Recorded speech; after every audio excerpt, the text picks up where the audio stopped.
পাণ্ডবদের অজ্ঞাতবাসের সময় দ্রৌপদী ভগবান শ্রীকৃষ্ণের কাছে পাণ্ডবদের প্রাত্যহিক খাদ্য চাহিদা পূরণ করার জন্য প্রার্থনা করতে শুরু করেছিলেন।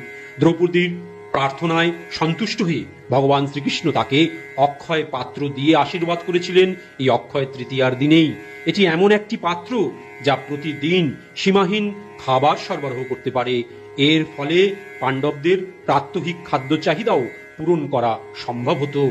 আপনারাও চাইলে আগামী 30শে এপ্রিল বুধবার অক্ষয় তৃতীয়ার পুণ্য দিনে একটি অক্ষয় পাত্র নিজের গৃহেও বানাতে পারেন। এই দিন সকালে স্নান করে শুদ্ধ বস্ত্র পরিধান করে ভগবান শ্রী নারায়ণ আর মাতা শ্রী লক্ষ্মীর সামনে বসে একটা অশ্বত্থ গাছের পাতা নিন, সেটাকে গঙ্গা জল দিয়ে ধুয়ে নিন, কারণ অশ্বত্থ গাছে মহাবিষ্ণুর নিবাস স্থান বলে মনে করা হয়।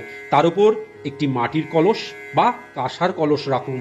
সেই পাত্রে কয়েকটি কয়েন, শ্বেতকড়ি, পদ্মবীজ, নাভিশঙ্খ, একটু কর্পূর, সাথে একটু সোনারূপো দেবেন। আর সোনারূপো যদি না থাকে শুধু ধান দিয়ে দেবেন।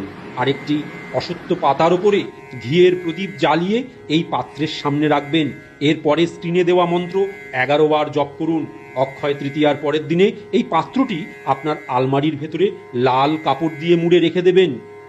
ওম শ্রী লক্ষ্মী নারায়ণায় নমঃ।